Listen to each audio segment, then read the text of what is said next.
The wind didn't just move through the trees. It crawled, a low, hungry sound that slithered through the dry pine needles, whispering a single terrible word over and over again. Justice. Snow was falling. Not the soft, gentle kind you see on greeting cards.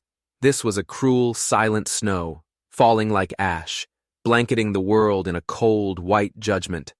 And just past the edge of Blessing Creek, where the fences gave way to untamed woods, a face blinked against the fading light. Her name was Hira Renfield. Her lips were the color of faded bruises. Her eyelashes were feathered with frost. Only her head remained above the ground. The dirt around her throat was packed hard, frozen solid by a mixture of mud and melting snow. It held her like a stone collar. She wasn't crying. All her tears had been spent the night before. Spent when her own father, the man who was supposed to protect her, shoved her into this hole. He didn't call it a grave. He called it justice. Justice for what? She hadn't asked. She'd learned a long, long time ago that his answers were never meant to comfort. They were meant to break. He'd called her a curse, a blight. He said a woman who couldn't bring a child into the world, a woman with a barren womb, had no right walking on top of God's green earth. He said burying her might just make the Lord reconsider his judgment, might just purify the soil of her failure. She had said nothing. She never did. Saying something only made it worse. Time had stopped making sense. It was just a slow, shivering crawl of daylight across her frozen cheeks. Crows circled high above, their black shapes like punctuation marks in a story she couldn't read. Down on the road, the good folks of Blessing Creek passed by, and they did nothing. They saw her. Oh, they saw her. But they averted their eyes. The preacher, Mr. Gideon, rode past on his handsome bay gelding. He tipped his hat towards the sky, as if praying for the weather, and didn't stop. The barkeep's wife, a woman who Hira had known since she was a girl, took one look, then quickly put a hand over her own child's eyes, and hurried away. Even the sheriff, a man sworn to uphold the law, just grunted something about family matters, and trotted on, leaving Hira to the cold and the coming dark. This wasn't just her father's judgment. This was the town's. Hira thought about snowflakes, how her mother, before she passed, used to say that each one was different, a unique miracle from heaven. Hira looked up at the sky, at the endless white falling down. They all looked the same to her now, blank, cruel, and relentless. She was starting to give up, to let the cold take her, to sink into the darkness that was pulling at the edges of her vision. She had given up the hope of being seen. And that's when she heard it. The sound of hooves, not just one horse. It sounded like several. They weren't hurried, they weren't startled, just slow, heavy, measured. She didn't bother to look.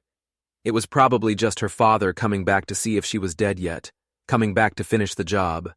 But then a voice cut through the air, a child's voice, soft, unsure. "Papa," it whispered, "there's a lady in the dirt." Hira forced her eyes to open. The light was a knife in her skull. She could just make out shapes, 4 small ones, and one that towered over them, like a great dark mountain. The mountain knelt beside her. He wasn't from the town. She knew that instantly. No guns were drawn. There was no laughter, no taunting, no shame in his eyes. Just dark, quiet observation. He wore a long, fur-lined coat, and his face was all sharp angles and shadows. He brushed the snow from her brow with a leather-gloved hand. The touch was so gentle it almost hurt. He didn't ask her what she was doing there. He didn't ask what she'd done. He just looked into her eyes, and for the first time in what felt like a lifetime, she felt like a person again. "You still breathing?" he asked. His voice was low and rough, like gravel rolling downhill. She managed a nod. It was so small she wasn't sure he saw it, but he did. He nodded back, just once, quietly. Then he did something that shattered her world all over again. He took off his gloves, and he began to dig. His hands were huge, strong, blistered and calloused from a life of hard work. But they moved with a strange kind of care, like he was uncovering something sacred, not just digging a half-dead woman out of a frozen hole. Dirt and snow flew from his fingers. As he worked, his coat fell open. She could see his chest, muscled and marked with old scars that told stories she couldn't imagine. And stitched into his shirt was the beadwork of the Apache people, an outsider, a man the town feared and whispered about. She tried to say thank you, but her throat was frozen shut. Only a dry hiss of air came out. Just then, a little girl, no older than 6, crept up beside her. She had big brown eyes, warm and round as winter walnuts. She held out a small biscuit wrapped in a piece of cloth. "I'm Clover," the little girl said, her voice as gentle as her name. "You can have this. We already ate." Hira looked from the biscuit to the child's eyes.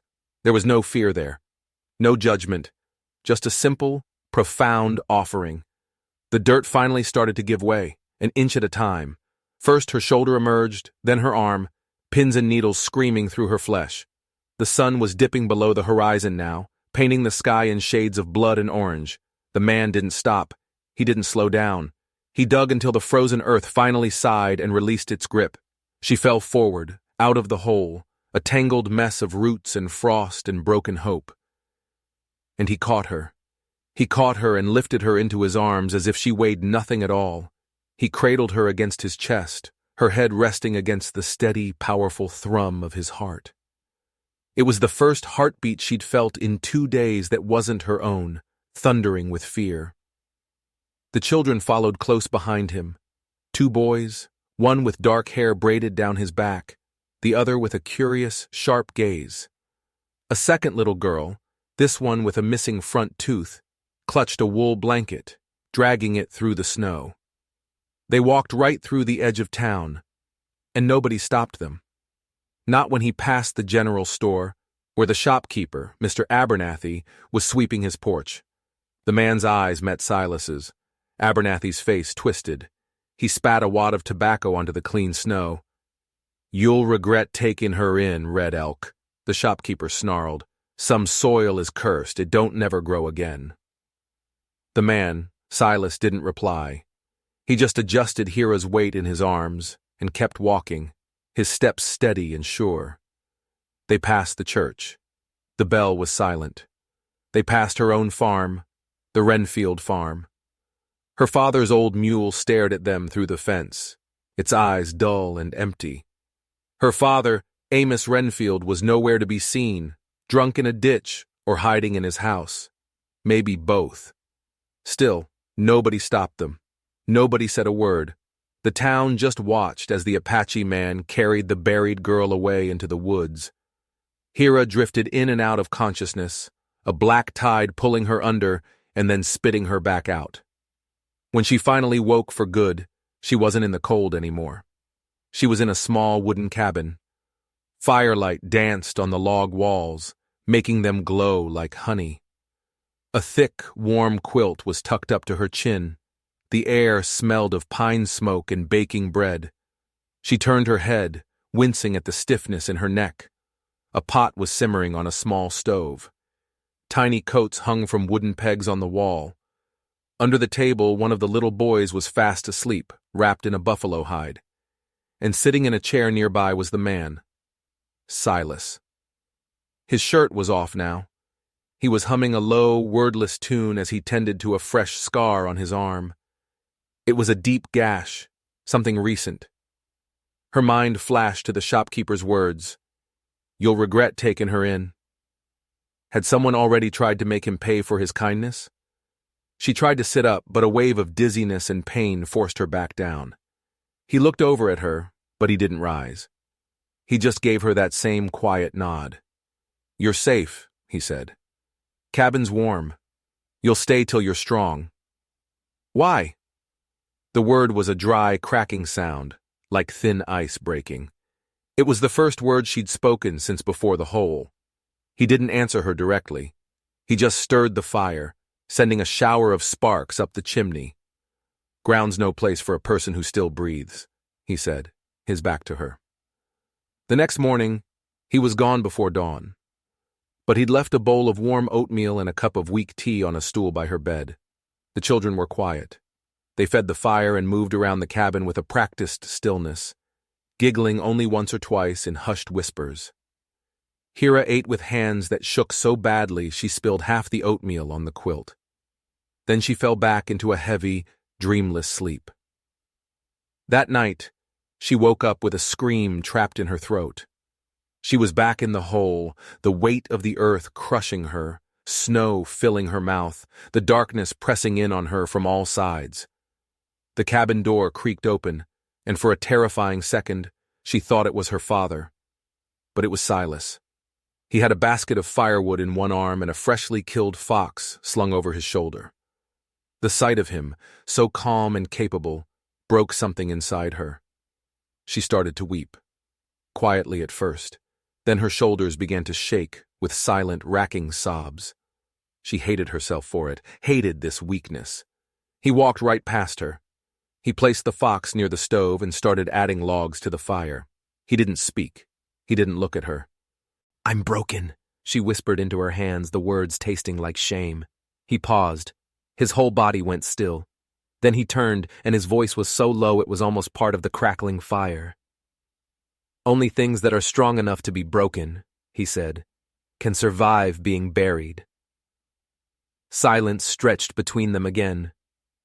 A moment later, his large, scarred hand appeared beside her, placing a tin cup of warm broth on the stool. He didn't touch her. He didn't offer empty words of comfort, just the broth, just that simple, solid fact. In that small cabin, nestled deep in the woods that bordered a town that had condemned her, Hira felt the world tilt on its axis. It wasn't a new world, but it was a different one.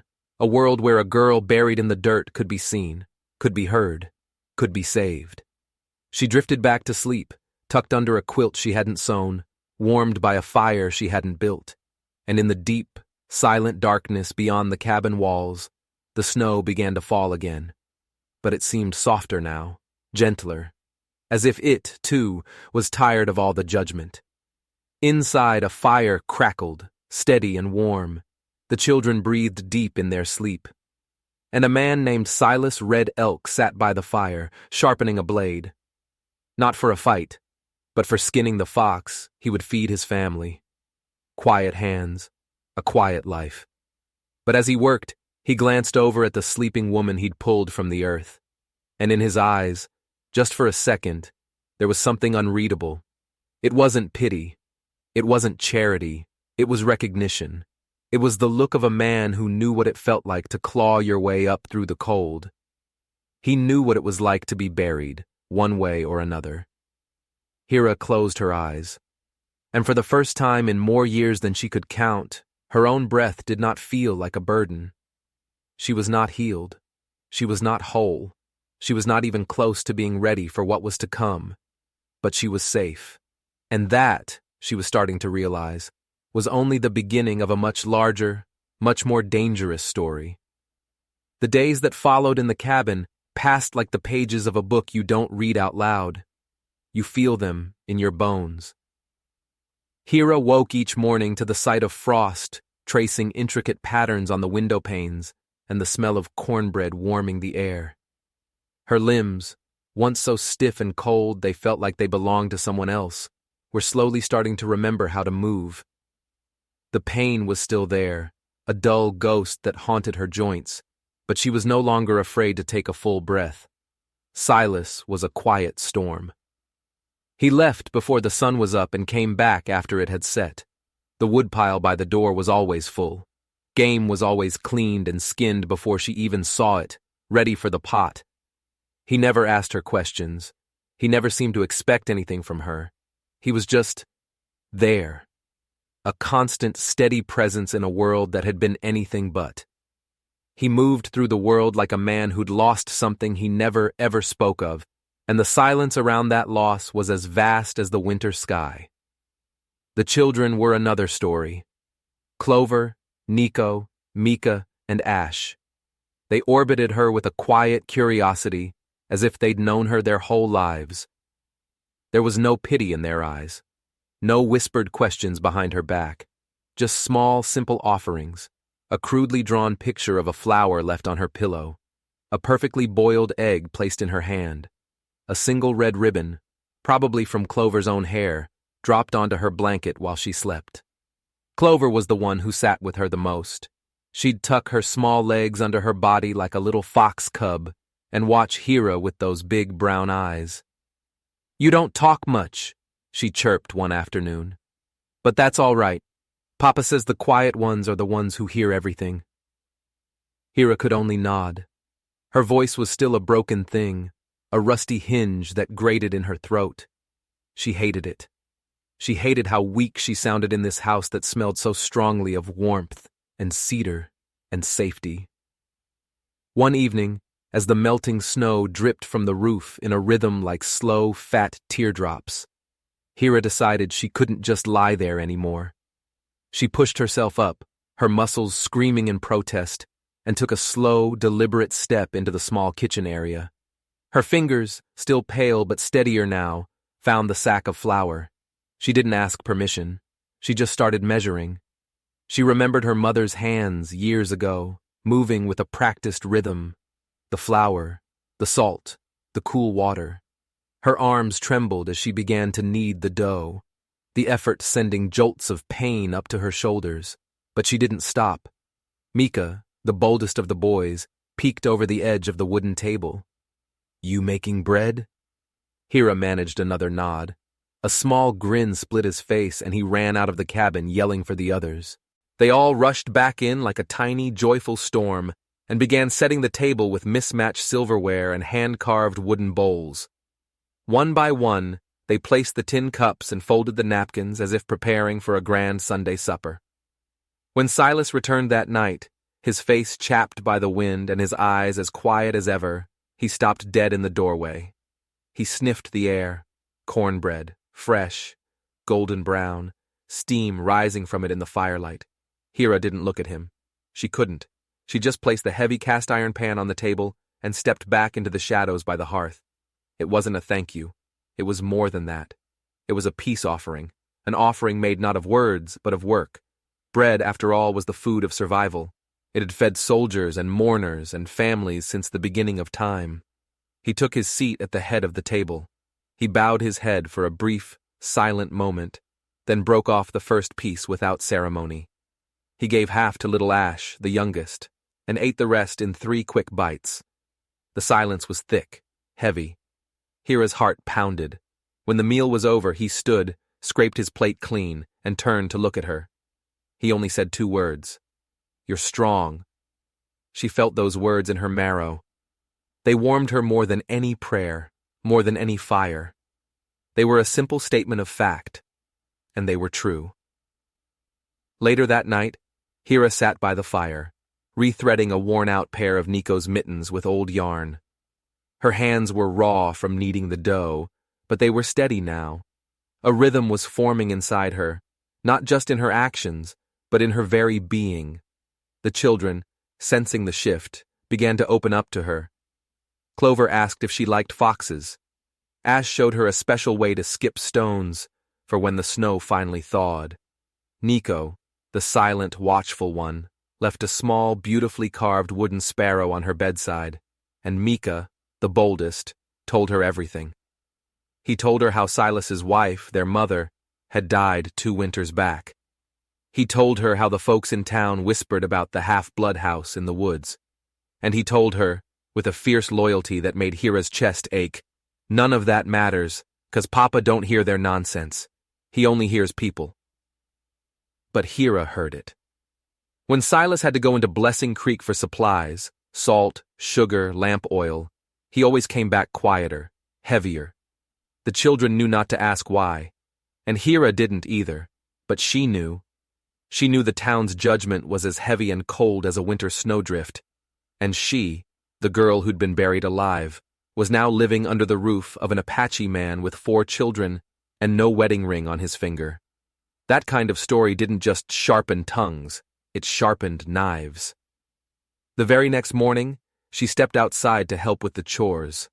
She wasn't asked, but her body screamed for the motion, for the feeling of being useful. Silas was in the yard, chopping firewood. His shirt sleeves were rolled up, and his broad, scarred arms moved with a powerful, efficient grace. The axe rose and fell, splitting logs with a satisfying thwack. Hira walked over, picked up the second axe, and didn't say a word. He didn't stop her. He just paused to watch. She swung the axe. It was a clumsy, weak blow glancing off the wood. She swung again. It was crooked. Awful. She felt a flush of shame creep up her neck. He stepped up behind her. He didn't take the axe from her. He just gently adjusted her grip. "No need to force it," he said, his voice low and close to her ear. "Let the weight of the axe do the work." His calloused hands brushed against hers. The brief contact sent a jolt through her that had nothing to do with the cold. "Try again," he said, stepping back. She did. The axe bit deep into the wood. "Better," he nodded. They worked together until dusk, splitting nearly half a cord of wood. They didn't speak. There was no need for words. There was just the shared rhythm of breath and steel and splintering pine. That night, they sat before the fire again. The children were asleep, curled up like little wolf pups on their quilts on the floor. Hira stared into the flames, and the memories came back. The hole, the weight of the dirt, the sound of her father's boots crunching on the snow as he walked away. She hadn't spoken his name since that night, hadn't dared to give him that power. But now, in the quiet safety of the firelight, she spoke. "He told me I was barren," she said, her voice barely a whisper. "He told me I'd curse any house I lived in. So he dug a hole in the earth and said it was the only cradle I would ever earn." Silas didn't speak. He didn't look away from the fire. His stillness was a wall she could lean against. "He made the hole a year ago," she added, another truth spilling out. "He told me if I didn't prove myself useful by this spring, he'd fill it." Silas finally moved. He picked up the iron poker and stirred the embers, sending them glowing into the darkness of the chimney. "You saved yourself," he said. "Not many people do. Not when they're that far down." "I didn't," she whispered. "You dug me out." He finally turned his gaze from the fire to her. His eyes were dark and deep, and they held hers without flinching. "Only because you hadn't stopped breathing yet." They sat in a silence that wasn't empty. It was full of heavy truths, the kind that were too sharp to carry around in the daylight. That night, Hira dreamed of hands, not her father's hands pushing her down, but Silas's hands, pulling her up from the ground. Not violently, not with pity, just with certainty. In the days that followed, she knew she was staying, not out of gratitude anymore, not out of fear of the alternative, but because something deep inside her, something that had been frozen solid for years, had finally begun to thaw, and she wanted to see what, if anything, would grow in its place. She folded laundry with Clover. She learned that Nico liked his eggs cooked firm. She brushed Ash's long, dark hair while the little girl hummed a tune that no one remembered the words to. And she watched Silas from the corner of her eye, the way he tied the leather laces on his moccasins, the way his hands, so big and strong, could carve such delicate, tiny toys for the children at night, the way he would sometimes look out the window when he thought no one was watching, his face a mask of old, settled grief. One afternoon, while she was sweeping the porch, Hira saw him. A man on horseback, watching the cabin from the high ridge that overlooked their small valley. His hat was pulled down low, his face unreadable in the distance. A man from town. He watched for a long, unnerving minute, then turned his horse and vanished back over the ridge. She felt a cold dread settle in her stomach. The world beyond these pines hadn't forgotten about her. And shame, she knew, was as patient as a hungry wolf. That night, something shifted. Silas came in from his work, and without a word, placed a small sack of sugar on the table in front of her. "Heard you might like to bake again," he said gruffly, not meeting her eyes. She didn't ask how he knew. She didn't need to. He saw her. He was paying attention. So she made bread again. This time she added a handful of dried berries she'd found in the pantry. This time, her hands didn't tremble. And when the children bit into the sweet, warm loaf, and cried out with pure delight. Hira felt something crack across her own face. It was a smile. Just a small one, barely there. But it was enough that little Clover gasped and pointed. "See? I told you she had one!" Silas didn't say anything. He was looking at her from across the room, but she saw it in his eyes. He had noticed the shift, the tiny spark of life returning. The cabin was small. The world outside was harsh and unforgiving. But inside these four walls, something had started to bloom. Not loudly, not with a big announcement, but with the quiet, determined strength of bread rising slowly beside a warm fire. And though she had no idea what was coming for them over that ridge, Hira began to believe that she could face it. Because for the first time in her entire life, she wasn't just waiting to be chosen or discarded. She was choosing to stay. The snow came heavier that week, falling with a grim determination, as if it meant to smother the whole world and be done with it. The roof of the little cabin creaked under the immense weight. The ancient pines surrounding them bowed their heads in heavy silence. But inside, a sound that had been absent for a long time began to echo off the log walls. Laughter. It was thin, fleeting, but it was real. Ash and Mika had discovered they could trace the tracks of imaginary animals in the thick frost that formed on the inside of the windows. Clover, ever the serious one, insisted on giving each creature a proper name. "That one's a snow fox," she'd say, her small finger pointing at a delicate swirl. "And that one, that's a wind bear." Hira watched them from her seat by the hearth, her hands busy mending Nico's worn-out scarf. The stitches were slow, but they were even and strong. Her fingers, which had felt like clumsy, frozen twigs when she'd first woken up here, had grown nimble and sure. The ache was still in her bones, a phantom memory of the earth pressing down, the suffocating darkness against her throat, but she'd learned to carry it quietly now. The cabin door opened, and Silas came in, bringing a blast of cold air with him. Melted snow dripped from his boots. He carried a fat rabbit in each hand. He gave Hira a single nod, and she returned it. That was their language now. Words were a scarce commodity, but their glances carried the weight of whole conversations. Small gestures, a shared look, a moment of comfortable silence. These were the threads stitching them closer together, day by day. She rose to help him skin the game, a task that no longer horrified her. It was just a part of survival. And that's when she noticed it. The way he held his left shoulder. It was stiff. His breathing was just a little too shallow. It wasn't a fresh wound, not from a fight. It was something deeper, a tension, a heavy burden that he carried behind his ribs. "Something happened," she said. The forwardness of her own question surprised her. He paused his work, the knife still in his hand. He didn't look at her. "The storekeep," he said, his voice flat. "Abernathy. He asked where my guest went. Said I should watch my back, for trouble." He finally looked up at her. "The town's been talking." Her breath caught in her throat. The warm, safe cabin suddenly felt too small, the walls closing in. "They think you kidnapped me," she whispered. The idea was absurd, but she knew the people of Blessing Creek. She knew how their minds worked. He shrugged, but it wasn't a shrug of apathy. It was the movement of a man putting on a familiar suit of armor. "They think what they're told to think," he said bitterly. "They think I took advantage. They think I'm not the kind of man who saves. Not their kind, anyway." Hira gripped the edge of the wooden table, her knuckles turning white. "I'll go to town. I'll talk to the sheriff. I'll tell them the truth." He shook his head, his dark eyes intense. "You don't owe them anything, Hira. You're safe here." "But you aren't," she said, her voice barely audible. "Because of me, you aren't safe." That night, the quiet in the cabin was heavier than all the snow on the roof. The children slept, curled together like a litter of pups near the fire's warmth. Hira couldn't rest.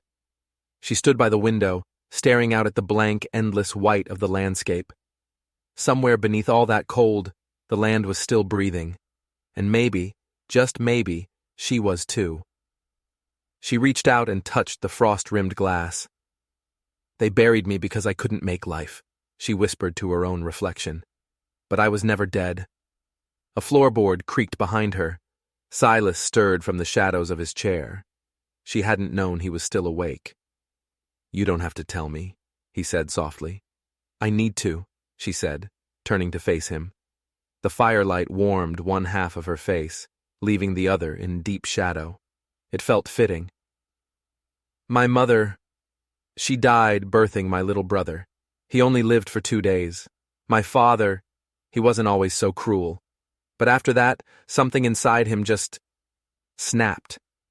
He started calling me a cursed womb. He said I owed the family a legacy, a child to replace the one we lost." Silas didn't move. He just listened. His stillness was an anchor, and it made her feel brave enough to let the rest of the poison out. "He spent money we didn't have on herbs from traveling salesmen. He brought in midwives who poked and prodded me, examined me like I was livestock at the county fair. Every year that passed without me getting married and having a child, he got worse. He'd sit at the table at night, praying with the family Bible in one hand and a bottle of whiskey in the other. He said the prayers weren't working because I was blocking them." Her voice cracked, but she forced herself to keep going.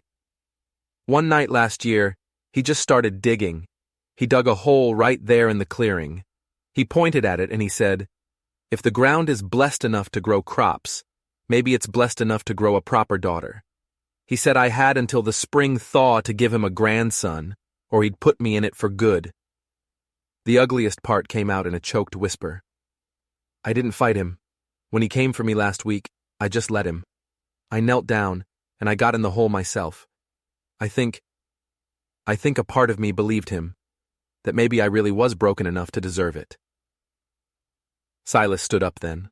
Not quickly, not slowly, just deliberately, like a mountain deciding to move. He stepped closer to her, his shadow falling over her. "You don't ever say that again," he said, his voice a low growl. She looked up at him, startled by the fierce protectiveness in his tone. He stepped even closer, until he was standing right in front of her. Broken is what they call things they're too afraid to try and understand. Hira blinked hard, but it was no use. The tears came anyway, hot and fast. She felt the heat of them on her cold cheeks and the familiar shame that always followed. "I don't know what I am anymore," she whispered, her voice thick with tears. "I know what you are," he said, his voice softening just a little. "You're someone who came back from the dirt. That's more than most people can say." She managed a nod, and for the first time, the nod wasn't an act of submission. It wasn't to please someone else or to avoid a confrontation. It was to accept something, to own it. The very next morning, the town's opinion arrived, wrapped in waxed paper. It was a note, pinned to their barn door with a rusty nail. The handwriting was crude, angry. "Return what ain't yours, or face the law." There was no name, no signature, just the cold, hard threat. Silas read it, his face like stone. He crumpled the paper in his fist and tossed it into the fire, where it blackened and curled into ash. Hira stood in the doorway of the cabin, her arms folded tightly across her chest. "I knew this would come," she said. "You didn't bring this," he said, his back to her. "They hate me for surviving. They fear what they can't control. You're just their newest excuse." Later that day, Hira went out to collect kindling. The wind bit at her face harder than usual, swirling snow around her ankles like angry ghosts. She found herself watching the ridge line, waiting for a rider, a lawman, her father, but no one came, until nightfall. There was a knock at the door, not a polite rap. It was sharp, deliberate, an order. Silas opened it. A man stood there, his cloak dusted with fresh snow, his hat pulled down low against the wind. Hira recognized the thin, cruel line of his mouth before she even saw his eyes. It was Amos Renfield, her father. "I've come for my daughter," he said, his eyes looking past Silas, searching the dark interior of the cabin.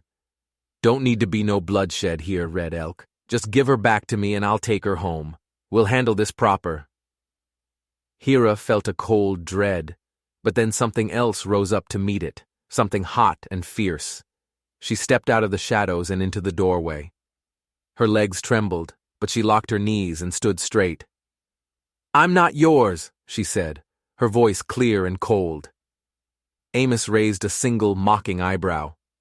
"You ain't got no papers. You ain't got no husband. You ain't got no child. You're a Renfield. I've got the law on my side." "She's not property," Silas said, his voice dangerously low and even. Amos let out a short, ugly laugh. "Then why is she hiding out here with savages?" Hera's fists clenched at her sides. "Because," she said, her voice ringing with a strength she didn't know she possessed, "the savages never tried to bury me." Amos sneered, his face twisting in the lantern light. "You really think this place is your salvation? This filthy little shack? You think these people won't turn on you? You think raising another woman's brats is going to make you whole?" Silas took a step forward, his hand clenching, but Hera put a hand on his arm, stopping him. "I may not be whole," she said, looking her father dead in the eye, "but I am not yours to finish breaking." The wind howled around them, whipping their words away into the darkness. From behind the door the children peeked out, their eyes wide with fear. Amos spat into the snow at her feet. "This ain't over," he snarled. "No," Hera said, her voice firm and unwavering. "It's just beginning." He stared at her for a long moment, his eyes filled with a baffled fury. Then he turned without another word and vanished back into the swirling snow and the pines. Inside, the children huddled close to Hera. Clover took her hand without asking. Nico looked up at Silas, his small face pale. "Will he come back, Papa?" Silas didn't lie to them. "Maybe." "Then we'll all stay together," Mika said, his chin jutting out defiantly. "All of us." Hera looked down at the small, determined faces around her and felt a real smile touch her lips. It wasn't forced. It wasn't for show. Later that night, after the children were asleep and the fire had burned down to glowing embers, Hera sat beside Silas. The storm outside had quieted to a whisper. "You never asked me what I want," she said softly. He looked at her, his dark eyes searching her face in the firelight. "What do you want, Hera?" "I want to stay," she said. "Not because I'm broken, not because I was buried, but because here, I feel like I could actually grow something." Silas didn't smile. He didn't have to. The look in his eyes was enough. He just said, "Then stay." And beneath the deep, profound hush of the falling snow, the world tilted again. But this time, it tilted just enough to feel like hope. The snow deepened, piling up like a silence that refused to be broken. Every morning, the world outside was a fresh slate of white, softening the sharp edges of the trees, cloaking the landscape in a stillness so profound that even the sound of your own breath felt loud. The cabin sat in the middle of it all, a lone outpost of warmth, a thin curl of smoke rising from its chimney like a prayer. And inside those walls, time began to move the way it does when a deep wound is finally healing. Not fast, but forward. Hera found herself waking earlier each morning, her body relearning the simple act of rising without flinching. She had started wearing one of Silas's old flannel shirts over her thin dress. The sleeves were rolled up past her elbows, and the faint, lingering smell of pine smoke, and the man himself, was a strange comfort she couldn't explain. Her days found a rhythm, feeding the chickens Silas had acquired, boiling water for the children's morning tea, folding the warm blankets with Clover, and helping Silas with the firewood. It was there, at the woodpile, where the ghosts seemed to gather most often. The first time she saw her father's face again, it wasn't in person. It was a memory, crashing over her without warning. She was stacking freshly split logs onto the sled when the sharp, percussive crack of a pine log splitting echoed the sound of her father's shovel striking the frozen earth that first day. She dropped the log she was holding. Her knees gave out. Silas was there before she even hit the ground, his strong hands catching her by the elbows, steadying her. He didn't ask her what was wrong. He didn't need to see the ghost in her eyes. He knew. She sat heavily on the edge of the sled, the cold snow biting at her calves through her skirt. "I don't want to flinch forever," she whispered to the ground. "You won't," he said, his voice a low rumble of certainty. But the ghosts didn't just live inside Hira. That night, she found Silas sitting outside on the porch, under the small awning, even though the air was bitterly cold. He was sharpening a blade that was already razor sharp. His eyes weren't on the knife. They were staring out past the trees, as if he could see something waiting for him just beyond the tree line. She brought out a blanket and sat down beside him. Their silence was familiar now, comfortable like the worn grain of an old kitchen table. "Do you ever lose sleep?" she asked quietly. He didn't answer right away. The whetstone made a soft, rhythmic shh sound against the steel of the blade. Finally, he set the stone down. "I buried my wife myself," he said, his voice flat and devoid of emotion. "She died slow, a sickness in her lungs.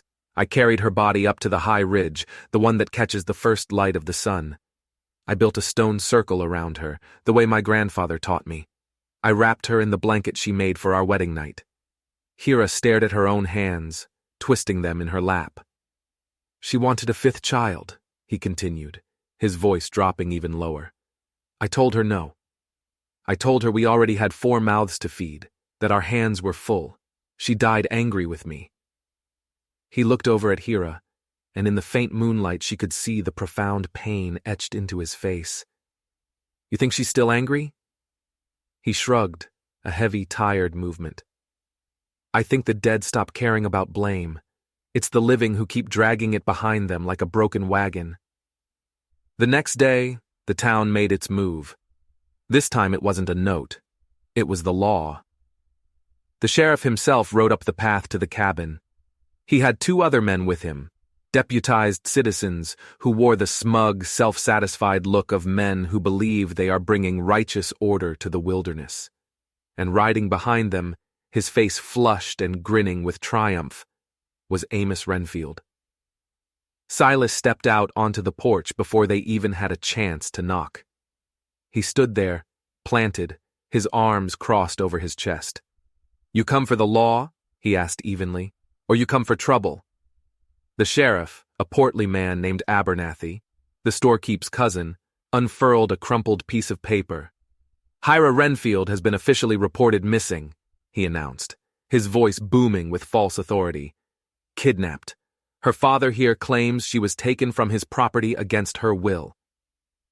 Silas didn't even glance back towards the cabin door. He didn't call her name. He just raised his voice, loud enough for her to hear inside. "She answers only to herself." Hira stepped out. She had pinned her hair back. Her dress was clean. Her hands, though clasped in front of her, were calm. "I'm not missing, Sheriff," she said, her voice steady. "I left, and I stayed. I dug myself out." She gestured with her chin towards Amos. "And he was the one who buried me." The sheriff shifted uncomfortably in his saddle. One of the deputies muttered something ugly under his breath. Amos's face turned a blotchy, furious red. "She's confused," Amos barked. "She's been out in the cold too long, got her mind all mixed up with their savage ways." Hira took a step off the porch, her bare feet sinking into the snow. She didn't even feel the cold. "Do I look confused, Sheriff? Does a woman who bakes bread for her family and rocks children to sleep at night look like she's been kidnapped?" The sheriff hesitated, looking from Hira's calm, defiant face to Amos's sputtering rage. "You're not married," he finally said, latching onto the one piece of solid ground he could find. "There's laws about this sort of living arrangement." Silas's voice cut through the cold air like a blade. "Then marry us." The words hung in the air, shocking everyone into silence. Hira's heart gave a violent lurch in her chest. Not because it was a romantic proposal. It wasn't. It was a challenge, a shield. He wasn't trying to protect her reputation. He was trying to protect her right to exist without being owned by someone else, but she wasn't some damsel to be won or protected by a legal document. She was her own person now. "I will marry him," she said, her voice ringing with newfound authority, "when I choose to, not to make this town or you, Sheriff, feel more comfortable." The sheriff looked at her for a long, hard moment. Then he looked at Silas, standing like a rock beside her. Then he looked at Amos, who seemed to be shrinking in his saddle. "This is between you all, then," he finally grumbled, turning his horse. "But I'll say this just once. If there's any more violence, I'll be back, and I won't be coming back alone." The three lawmen turned and rode away, their horses' hooves muffled by the deep snow. But Amos stayed behind. "You think you can just rewrite who she is?" He spat at Silas, his voice dripping with venom. "You think she won't ruin your house the same way she ruined mine? She's cursed soil, I tell you." Silas didn't even grant him a reply. He simply turned and walked past him, down the slope towards the woodshed to continue his work. Amos turned his fury on Hira. "You were nothing before I made you. You'll be nothing after." She stepped forward until she was so close she could see the burst blood vessels in his eyes, so close their breaths met and mingled in the frigid air.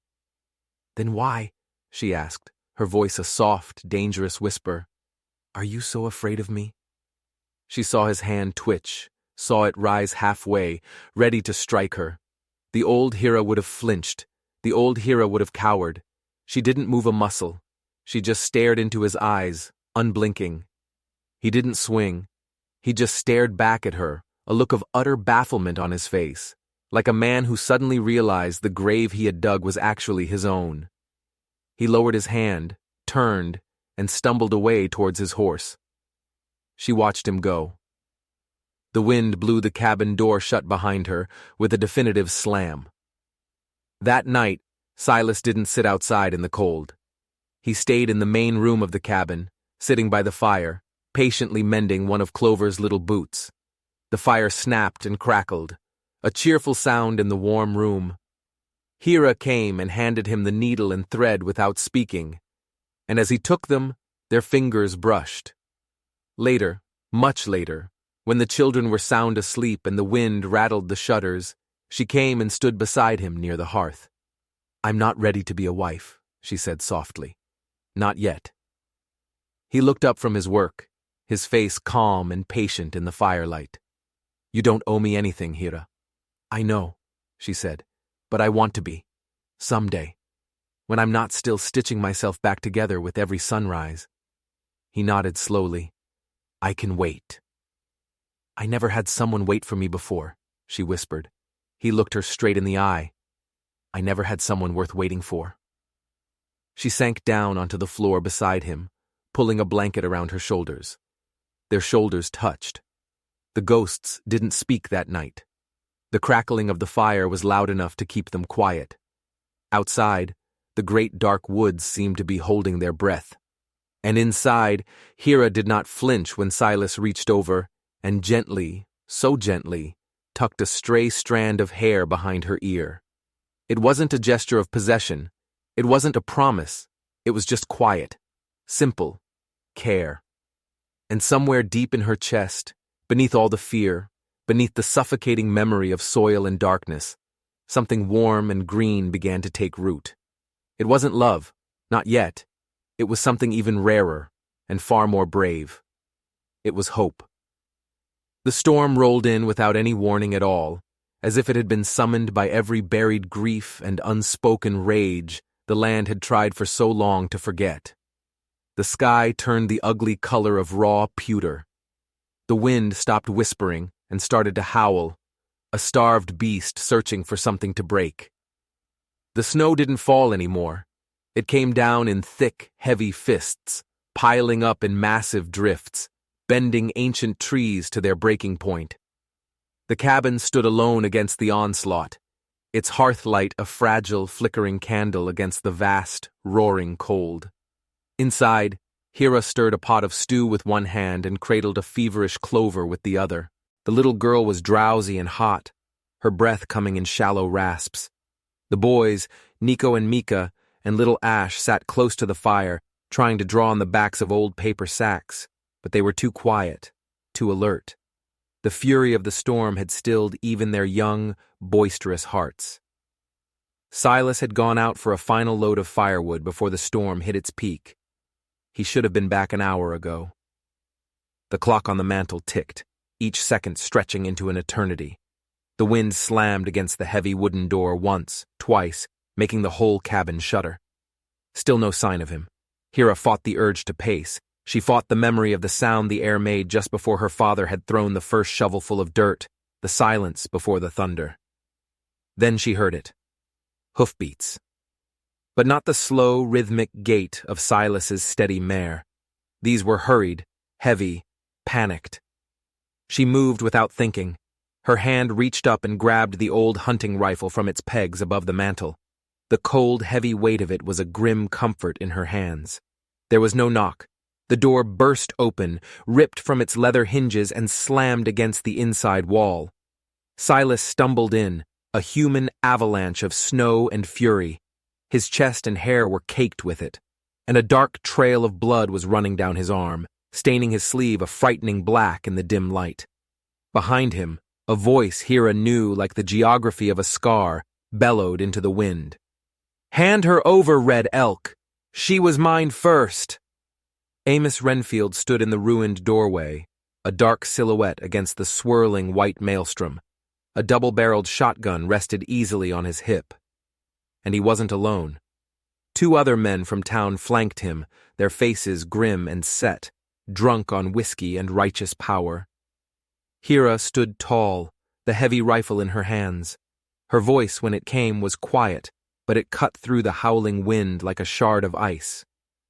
"You already buried me once," she said. "It didn't stick." Amos took a clumsy step into the light. His eyes were wild, his face cracked and crazed from the cold and the hate. "You think this is over? You think breathing the air in someone else's house makes you something new? You're a curse, girl, and I've come to cut you out," Silas groaned, clutching his shoulder where the blood was flowing fastest. Hira started to move toward him, but he shook his head, his teeth gritted in pain. "Watch the children," he rasped. "No," she whispered back, her resolve hardening into something unbreakable. "You dug me out. I will not let you bleed out alone." Amos lurched forward. The other 2 men followed, their heavy boots crunching on the wooden floor, dripping melted snow and mud. One of them, a man she recognized from the grist mill, reached a hand out toward the twins, who were huddled by the hearth. Hira moved faster than fear, faster than thought. She leveled the rifle. Her hands were trembling, but she held it steady. The long barrel was aimed at the floor, near their feet. She fired. The sound was deafening inside the small cabin, a sharp, violent crack that felt like a bone breaking. The shot tore a splintered hole in the plank floor, inches from Amos's boot. Everyone froze. The world went silent, save for the crackling fire and the howling wind. "I won't shoot to scare next time," she said. Her voice was trembling, but the words were true. One of the men, the younger one, took a half-step back, his eyes wide with shock, but Amos just sneered, his lips peeling back from his teeth. "You won't do it. You're weak. You've always been weak." Hira took one slow step closer to him. She raised the barrel of the rifle higher. Now it was pointed at his chest. "I was weak when I begged for a scrap of love from you," she said, her voice growing stronger with every word. "I was weak when I begged you to see me as your daughter, not as a failure. But that person died in that hole, Amos, the person you're speaking to now. She was reborn in the dirt." Silas, seeing his chance, staggered up beside her. He held a long skinning knife in his good hand, its blade gleaming in the firelight. Blood was soaking through his shirt, but his eyes were blazing. "Leave now," he said, his voice a low, thunderous growl, "or we will bury you here." The man on Amos's right had seen enough. He turned and scrambled out of the doorway, disappearing into the blizzard without a backward glance. The other man hesitated, his eyes darting between the rifle, the knife, and Amos's crazed face. But Amos, his eyes burning with a lifetime of old, bitter hate, lifted his own shotgun. Hira didn't blink. She didn't hesitate. She pulled the trigger. The rifle bucked hard against her shoulder, the recoil sending a scream of pain through her.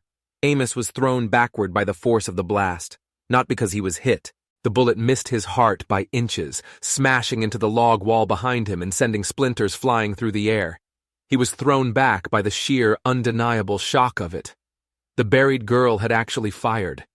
He stumbled backward and fell into the deep snow outside. Silas lunged forward, the knife raised, ready to end it. But Hira grabbed his wounded wrist, her grip surprisingly strong. "Don't!" she said, her voice sharp. "Don't become him!" The old Hira would have begged Amos to leave. The buried girl might have wept for his soul. But this new woman, this woman of fire and iron, stepped through the broken doorway and stood over him. "You can crawl back to your pathetic little town," she said, her breath pluming in the frigid air. "You can tell them whatever story you need to tell to make yourself feel like a man. But you and I will both know the truth. You tried to murder your own daughter, and she outlived you. You tried to erase her from the world, and she made a new family out of firewood and strangers." Amos didn't speak. He just stared up at her from the snow, the rage in his eyes slowly dulling into something small, something pitiful. He pulled himself up, his coat covered in bloody snow, and limped away into the blizzard, which quickly swallowed his pathetic, retreating form. Inside, the cabin pulsed with the aftermath. The air was thick with the scent of gunpowder and pine. Silas finally collapsed against the wall, his breath coming in shallow, ragged gasps. Hira rushed to his side, dropping the heavy rifle. She tore open his shirt and pressed a clean cloth from the kitchen to the deep gash in his shoulder. "You're not dying," she whispered fiercely, as much to herself as to him. "Not planning on it," he muttered, a faint, pained smile touching his lips. The children, seeing that the immediate danger was past, emerged from behind the curtain that sectioned off their sleeping area. Their eyes were wide, but they weren't crying. Ash stepped forward and handed Hira a roll of bandages from the kitchen box. Nico came and knelt by Silas, taking his good hand, and Clover leaned her small, warm body against Hira's side, a silent, steadying presence. They worked as one, a strange, wounded but unbreakable family. Their movements were fast, gentle, and quiet. Hours passed. The blizzard roared on outside, but inside, they kept the fire roaring brighter.